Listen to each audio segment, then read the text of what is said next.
आमचे या ठिकाणी आंबेडकर नगरमध्ये गुरुजी उपस्थित असलेले शिवाजीरावांना, दिलीपजी वाघमारे, दशरथजी तुपे, बंधू आणि भगिनींनो, राहता जैन श्रावक संघाचे अध्यक्ष अनिलजी पिपाडा,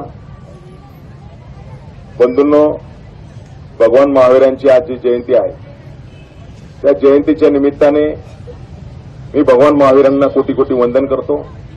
या भगवान महावीरांच्या जयंतीच्या निमित्ताने आपल्या सर्वांना शुभेच्छा देतो। भगवान महावीरांनी अहिंसेचा संदेश दिलेला आहे आणि हा अहिंसेचा संदेश फक्त जैन धर्मापुरताच मर्यादित नसून संपूर्ण मानव जातीला दिलेला हा संदेश आहे।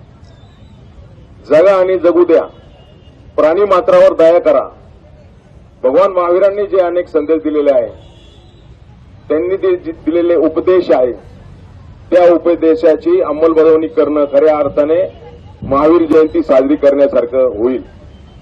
आणि म्हणून या महावीर जयंतीच्या निमित्ताने मी पुन्हा आपल्या सर्वांना मनापासून शुभेच्छा देतो।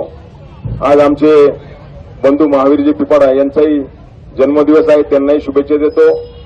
विजय शेठ गुरावे यांचा या तारखेप्रमाणे जन्मदिवस आहे, त्यांनाही शुभेच्छा देतो।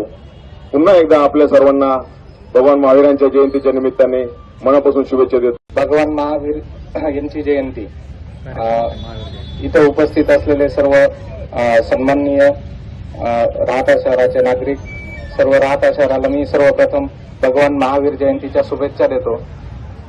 भगवान महावीरांचे जे अनेक संदेश होते त्याच्यातले सर्वात महत्वाचा संदेश होते जे पंचतत्व होते।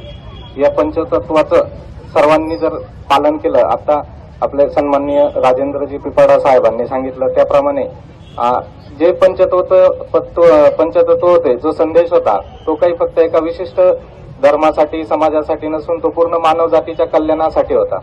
याचं जर आपण सर्वांनी पालन केलं तर नक्कीच आपला समाज हा सुदृढ आणि चांगला विकसित होऊ शकतो।